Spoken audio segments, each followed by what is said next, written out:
Welcome to the deep dive. Today we're jumping right into a really significant move in the AI space. We're looking at the sources you sent about Microsoft's new Superintelligence initiative. That's right. And it's being led by Mustafa Suleyman, a pretty major figure. Yeah, absolutely. What we really need to unpack here is not just the tech, but the philosophy. Microsoft is calling this humanist superintelligence. Humanist superintelligence. It's a big claim.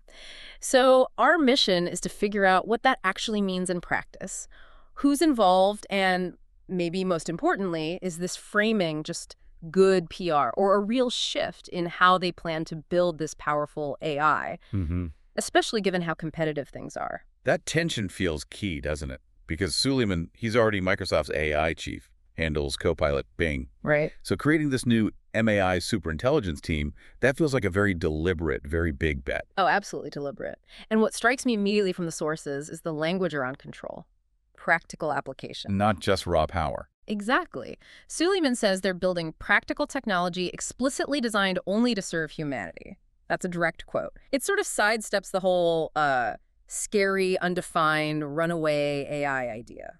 Okay, so if you're making that kind of statement, the people involved matter hugely. Let's talk about Suleyman himself. What's his background? Why him? Well, his history basically is the recent history of AI in many ways, co-founder of DeepMind. The one Google bought back in 2014. Huge deal. Yep, that fundamentally shifted things. Then more recently, he led Inflection AI. They were focused on more personal AI models. And Microsoft picked them up last year, right? Got the talent, too. Exactly. It wasn't just about the tech IP, it was an acqui-hire. They brought in a chunk of the Inflection team, seasoned people who know how to build AI that's, well, usable and controlled.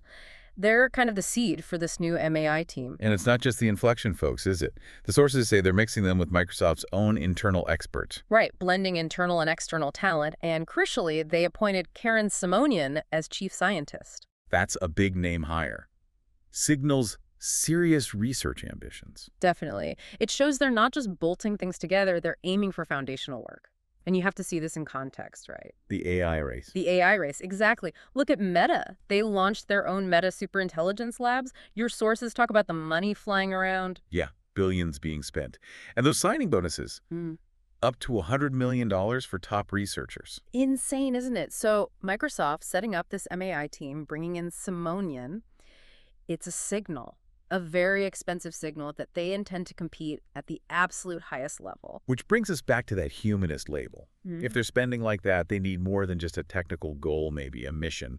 I think so. And what they seem to mean by humanist superintelligence is, it's a contrast. To what? To the sort of holy grail of artificial general intelligence, AGI, the idea of a single AI that can do anything a human can. The universal AI. Right. Suleyman seems to be steering away from that. His vision, according to the sources, is more about domain-specific systems, highly practical. So like not building one AI to know everything, but maybe one AI that's the world's best cancer diagnostician.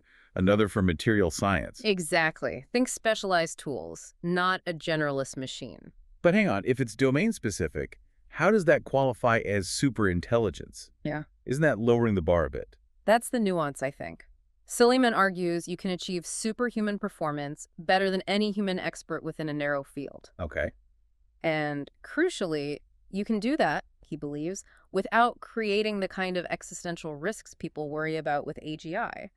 The guiding principle seems to be, and this is another quote, humanism requires us to always ask the question, does this technology serve human interests? So it keeps it grounded, tied to a purpose. Right. It acts as a constraint. He even said, we are not building a superintelligence at any cost with no limits. That takes discipline, especially when competitors might not have the same stated limit. Absolutely.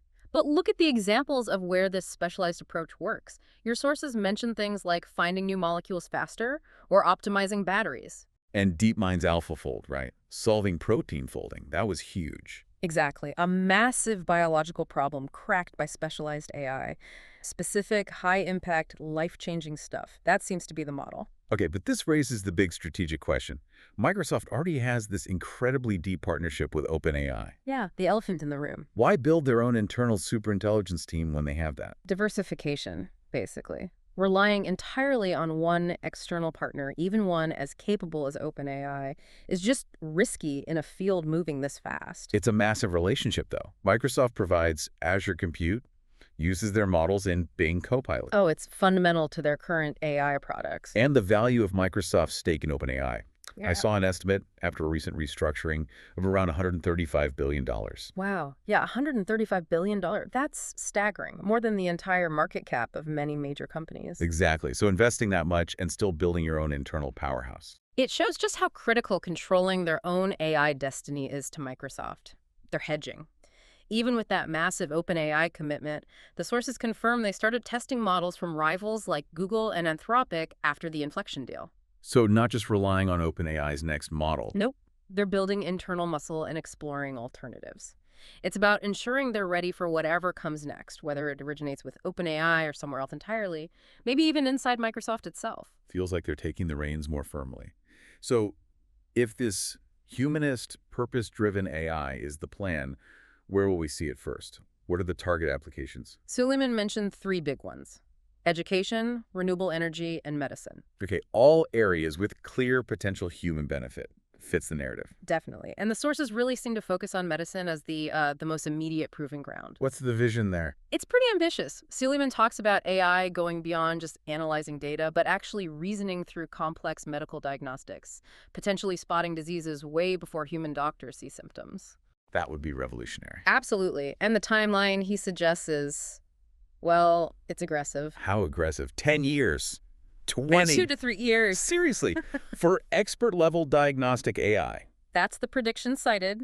Within 2 to 3 years, AI systems capable of expert-level performance in clinical diagnostics, planning, prediction. Wow, that would change healthcare fundamentally almost overnight. If it pans out, yes, huge potential impact. But even with that potential, that urgency, it loops back to the start, doesn't it? The constraint. Always. It has to remain ethically sound under human control. It's the core promise of the humanist framing. Right. So the key takeaway for you, I think, is that Microsoft isn't chasing some abstract, godlike AGI. They're making a calculated, massive bet on controlled, constrained superintelligence. Led by a veteran who gets the need for guardrails. Exactly. Aiming for practical wins in areas that really matter. Which sets up our final thought, really. Yeah. Going back to that tension we identified, you've got this insane spending across the industry, huge competition, real fears about AGI. So here's something for you to chew on. Is this humanist framing the genuine engineering principle driving Microsoft's work? Is it truly about serving humanity above all else? Or is it the absolutely necessary story, the strategic branding you need to tell to attract that $100 million talent, to get regulatory buy-in, to reassure the public while you build something incredibly powerful anyway? Is it the map or just the packaging for the journey? Exactly. Something to consider as this high-stakes race unfolds. Thanks for joining us for this deep dive into the sources. We'll see you next time.